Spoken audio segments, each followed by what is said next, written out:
नमस्कार। आप देख रहे हैं दैनिक भास्कर उत्तराखंड यूपी। मैं हूं आपके साथ सविता निर्माण। चलते हैं बहराइच की ओर, जहां मिक्स एग्रीकल्चर के नए मॉड्यूल ने 2700 आदिवासी परिवारों को दी नई रोशनी। हर माह कमा रहे हैं 25 से 30 हजार रुपए।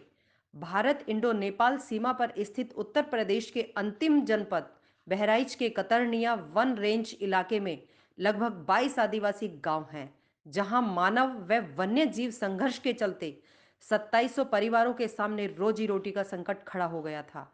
इसी बीच देहात नामक एक एनजीओ ने इन परिवारों के बीच पहुंचकर मिक्स एग्रीकल्चर का मॉड्यूल मंत्र दिया।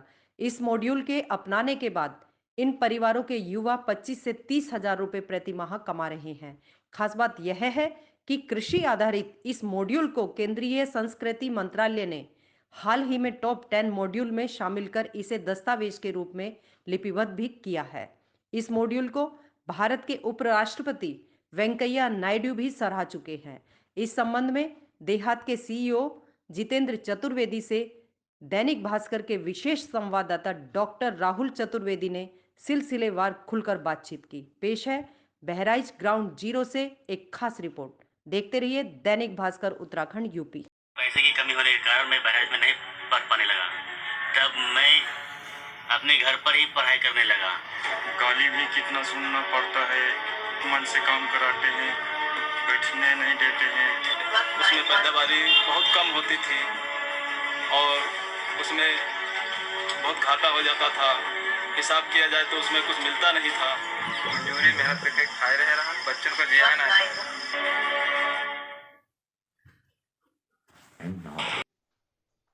दैनिक भास्कर में डॉक्टर साहब आपका बहुत स्वागत है।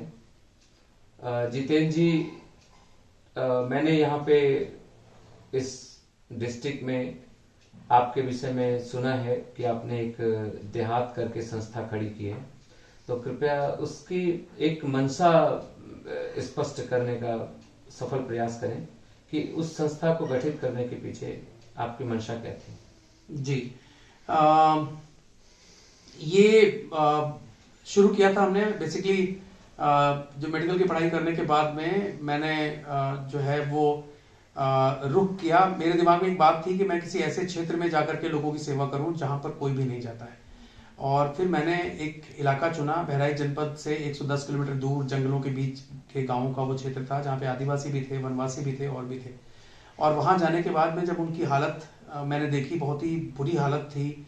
उनकी जो रहन सहन की स्थिति थी या उनकी जो अधिकारों की स्थिति थी, वो सब बहुत बुरी हालत में थी। बस वहीं से मेरा मन बदला और मुझे लगा कि शायद जो है वो रोगों का इलाज करने से ज़्यादा जरूरी है लोगों की जो है वो मूलभूत समस्याओं का इलाज करना। और उसी के बाद फिर मैं समाज सेवा की तरफ मैं उन्मुख हुआ और फिर देहात नाम की संस्था बनाई।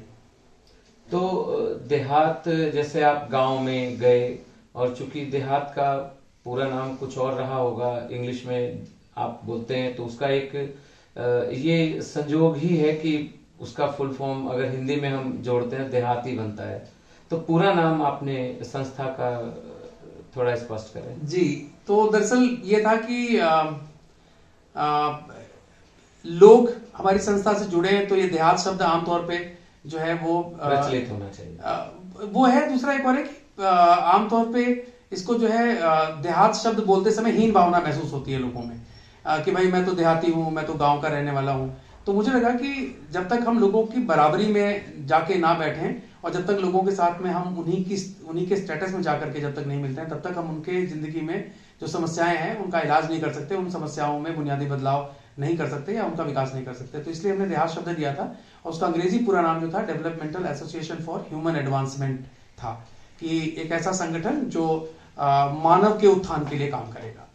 तो अभी मतलब आपके मस्तिष्क में ये बात आ गई कि किसी भी कमजोरी को हमें ताकत बना लेना चाहिए, तो देहात शब्द बहुत अच्छा है। बट अभी देहात का जो देहात शब्द है ये किसान शब्द से बड़ा रिलेशन रखता है। और अभी मैं कुछ क्षेत्र आपके में देख के आया हूँ, तो वहाँ जो मुझे पता चला कि जो कोरोना काल में या विपरीत परिस्थितियों में पलायन वहां हो रहा था, वो कुछ रुका है।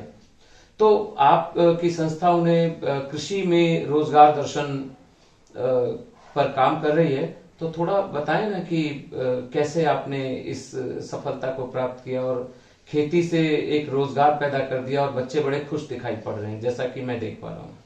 जी, एक्चुअल में ये बात मेरे मन में तब आई थी, उस क्षेत्र में दरअसल रोजी रोजगार के करीब 5 संस्थागत स्रोत थे और वो एक एक करके सारे स्रोत बंद हो गए।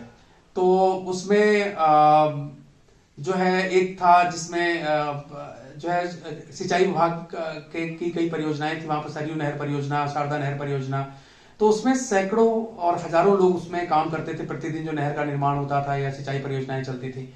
दूसरी जो थी, वहां पे एक गिरवा नदी है, बहुत ही बड़ी नदी है जो नेपाल से भारत में प्रवेश करती है और उसमें वो हजारों ट्रक पत्थर लेकर के आती है अपने साथ।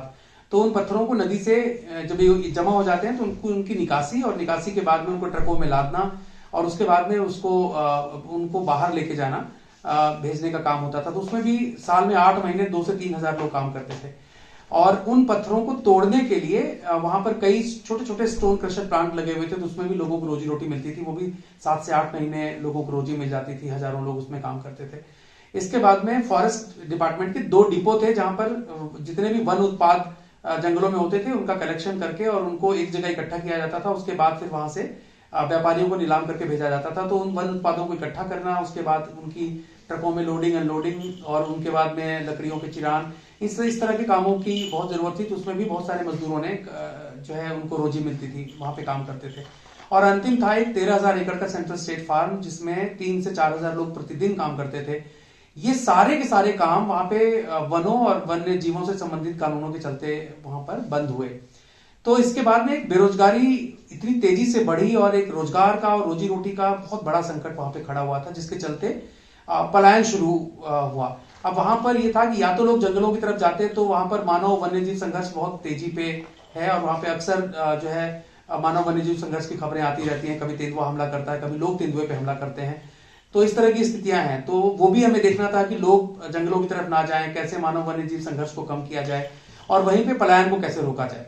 तो वहां पर हमारे सामने एक ही विकल्प था, वो ये था कि लोगों के पास जितनी जमीन है उस जमीन में वो सम्मान के साथ में रोजी रोटी कैसे पैदा करें ताकि उनकी मूलभूत आवश्यकताओं की पूर्ति भी हो, परिवार में जो है जो भी आवश्यक संसाधन है या जो धन चाहिए परिवार को चलाने के लिए वो निकल सके, सरप्लस इनकम निकल सके, बच्चों की जिंदगी अच्छी हो और परिवार में भर पेट पौष्टिक भोजन सालों साल उपलब्ध रहे।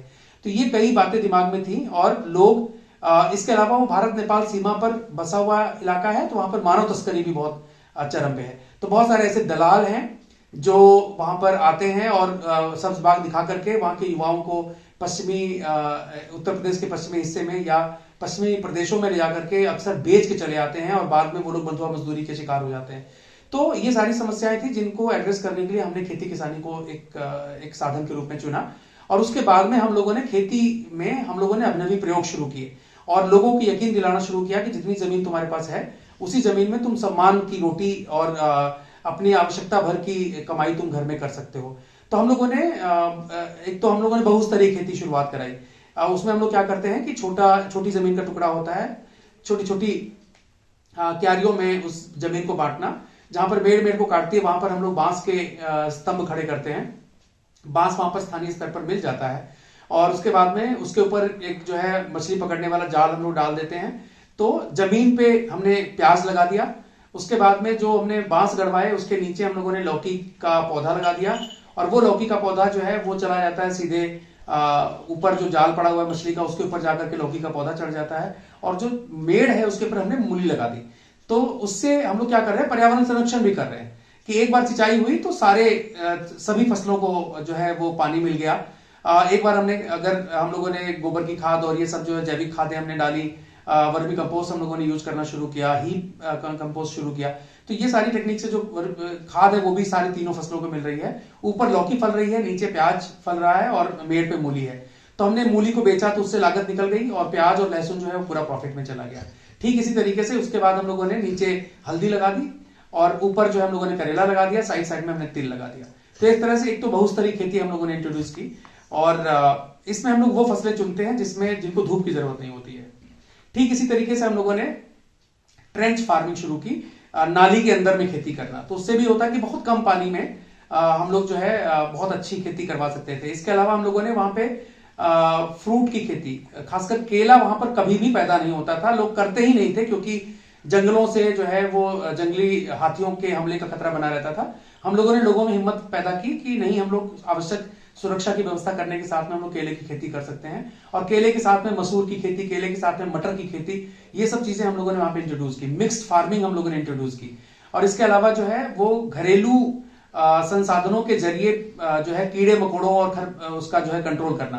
तो जैसे लहसुन, नीम और आपका जो है लहसुन, नीम और तंबाकू, इससे हम लोग वहां पेस्टिसाइड बनवा रहे हैं। हर किसान जो है वो घर के अंदर उसको तैयार कर लेता है। इसी तरीके से हम लोगों ने जो मट्ठा जब खट्टा हो जाता है तो लोग उसको नाली में बहा देते हैं। हम लोग उस मट्ठे के अंदर 1 लीटर अगर मट्ठा है तो उसके अंदर 1 किलो नीम की पत्तियां और उसके तांबे के, या तो पुराना पैसा मिल जाए तांबे का, या फिर तांबे का कोई भी एक टुकड़ा उसमें डाल देते हैं और 21 दिन के लिए जमीन में गाड़ देते हैं। बहुत अच्छा पेस्टिसाइड तैयार हो जाता है।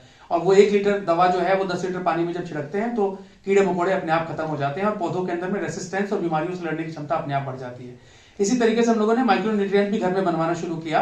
तो उसमें आपका जो है गोबर है, इसके अलावा जो है थोड़ी सी जो मोटी बालू है, थोड़ी बजरी है, वो डाला हम लोगों ने, और वर्मी कंपोस्ट वाला जो केचुआ होता है वो हम लोगों ने डाला।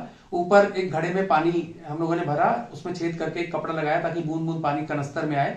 कनस्तर को ईंटों पे रखा और उसके नीचे एक डब्बा हमने और लगा दिया। तो उससे वो प्रोसेस होकर के वो जब वो लिक्विड इकट्ठा होता है तो वो लिक्विड बहुत अच्छे सूक्ष्म पोषक तत्वों का काम करता है। और उसमें 1 लीटर लिक्विड हम लोग 10 लीटर पानी में मिलाकर के जब छिड़कवाते हैं तो पौधों में एक तो उसकी जो फलन का जो समय होता है वो बढ़ जाता है, और उसके अलावा जो है अगर पौधे में जो फलों की जो बढ़त होती है बहुत अच्छी होती है और पूरी तरह से ऑर्गेनिक होती है, पूरी तरह से ये नॉन केमिकल होती है। लोग इसको खाते हैं तो समाज को भी वो किसान बहुत अच्छा योगदान दे रहे हैं। तो इस तरह की बहुत सारे हम लोगों ने सोलर सरकार की योजनाओं का बहुत ज्यादा हम लोगों ने उसमें लेवरेज किया, और सोलर इरिगेशन सिस्टम हम लोगों ने वहां पे लगवाए सरकार की मदद से। तो ये सारी कई कोशिशों के बाद वहां पर लोगों की पैदावार बढ़नी शुरू हुई। उस वक्त हम लोगों ने टारगेट लिया था कि 1 एकड़ जमीन में 50,000 रुपए तक का एनुअल इंक्रीमेंट हम लोग करवाएंगे, जो सालाना जो एक्स्ट्रा इनकम होगी, अतिरिक्त आय जो होगी।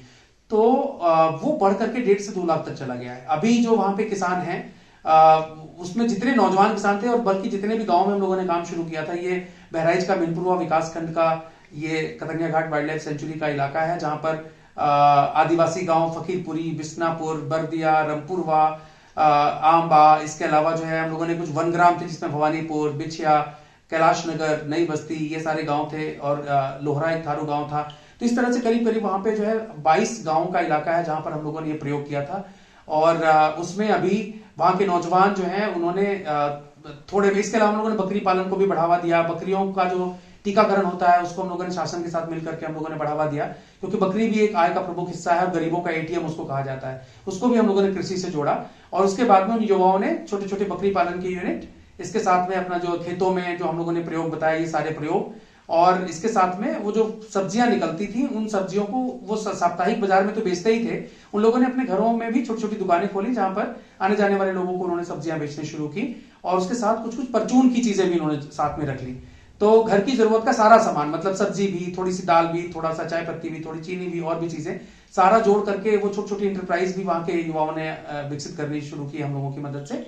और हम लोगों ने उनको कृषि विज्ञान केंद्र से जोड़ा है, हम लोगों ने उनको कृषि विभाग से जोड़ा है, हम लोगों ने उद्यान विभाग से उनको जोड़ा है, ताकि उनकी योजनाओं का भी लाभ मिल पाए। और सारे के सारे जितने भी युवा किसान हैं सबको हम लोगों ने एग्रीकल्चर और हॉर्टिकल्चर के पोर्टल से जोड़ा है, उन पे उनका रजिस्ट्रेशन करवाया ताकि शासन की योजनाओं का लाभ सीधे उन किसानों को मिल पाए। और इसके चलते वहां पर किसानों का न केवल पलायन रुका है, बल्कि जितने भी युवा हैं वो 25,000 से लेकर 30,000 रुपए महीने तक की इनकम कर रहे हैं, जो कि कोई भी एमबीए इतनी पढ़ाई करने के बावजूद भी इतनी अच्छी सैलरी वो बाहर जाकर के नहीं ले सकता जितना वो एक किसान जो ज्यादा पढ़ लिख नहीं पाया किस्मत की मार से और अपनी गरीबी की वजह से, लेकिन आज वो इतने पैसे कमा रहा है। तो कुल मिलाकर के जीवन बदला है, उनके बच्चे अच्छी तरह से पढ़ लिख रहे हैं, घर में सालों साल पौष्टिक भोजन उपलब्ध है, अपने वो आय जो है उनके पास सरप्लस आय भी है, बैंकों में वो पैसा भी जमा कर रहे हैं, और अपने भविष्य के लिए भी काफी सारा कुछ जो है वो संसाधन संरक्षण। तो जितेंद्र साहब, एक बात बताइए कि अभी तकरीबन ऐसे नवयुवकों की संख्या जो कृषि और कृषि के संसाधनों का प्रयोग करके अपना एक नवजीवन बना रहे हैं, इनकी संख्या तकरीबन कितनी होगी, एक अनुमान बताएं। हम लोगों ने जिन परिवारों पे फोकस किया था और जिन परिवारों में हम लोगों ने पूरी तरह प्लान रखा है वो 2700 परिवार हैं, जिसमें जो है वो आदिवासी गांव हैं। तो ये सारे गांव हैं जिन पर और ये सारा समुदाय है, तो 2700 परिवारों में ये पूरी तरह से वहां के जितने भी युवा हैं उन लोगों ने ये सारे विकल्प अपनाए हैं, बजाय इसके कि वो जाकर के महानगरों में जाकर के सड़कों पे सोएं और ठोकर खाएं। तो मेरा आखिरी सवाल है आपसे, आखिरी प्रश्न ये है कि आप अपनी जो संस्था है और जो आप काम कर रहे हैं युवाओं को लेके जो टीम खड़ी की है, बेसिकली आप और लोगों को और महानगरों को इस मॉडल के थ्रू, इस मॉडल के माध्यम से क्या संदेश देना चाहेंगे? हम लोगों ने जो भी प्रयोग किए हैं इस क्षेत्र में, इनमें से कोई भी ऐसा प्रयोग नहीं है जिसको देश के किसी भी हिस्से में दोहराया ना जा सके। चाहे मध्य प्रदेश हो, चाहे वो केरल हो, चाहे वो महाराष्ट्र हो, चाहे वो मध्य प्रदेश हो, चाहे वो जम्मू कश्मीर हो, सभी जगह पर इन प्रयोगों को दोहराया जा सकता है। कोई भी आकर के हमारे इन मॉडलों को देख सकता है, सीख सकता है और जाकर के कर सकता है। मैं आपको बताऊं कि इससे लगातार ये 2700 परिवारों तक हम लोगों ने किया, लेकिन इससे लगातार काफी जिलों के किसान हैं जो अलग अलग उसमें अखबारों के माध्यम से और इनके माध्यम से, जैसे अभी मैं दैनिक भास्कर के माध्यम से इस बात को पूरे देश के सामने पहुंचाना चाह रहा हूं, तो वो लोग आकर के देख रहे हैं और हमारे किसानों से मोटिवेट होकर के जा रहे हैं। अभी हमारे जो किसान हैं उन्होंने दूसरों किसानों को मोटिवेट करना शुरू किया है कि बाहर जाने से अच्छा है कि वो लोग इस खेती के इन अभिनवी तरीकों को अपनाएं और अपनी जिंदगी को खुशहाल बनाएं। तो ये क्रम और ये सिलसिला लगातार जारी है और मुझे उम्मीद है कि दैनिक भास्कर के जरिए ये पूरे देश में फैलेगा। हमारा सपना था कि हम कम से कम 1 लाख किसानों तक इस प्रयोग को लेके जाएं, जो मुझे लगता है इस इंटरव्यू के जरिए हम लोग सफलता से ले जा पाएंगे। भास्कर टीवी उत्तराखंड यूके से बात करने के लिए जितेंद्र साहब बहुत बहुत धन्यवाद, और आशा है कि आप इस काम को जो कर रहे हैं हम भास्कर के माध्यम से अंतिम व्यक्ति तक पहुंचाने का प्रयास करेंगे। साक्षात्कार के लिए धन्यवाद। Doctor Rahul Chaturvedi, Bhaskar TV Uttarakhand UK.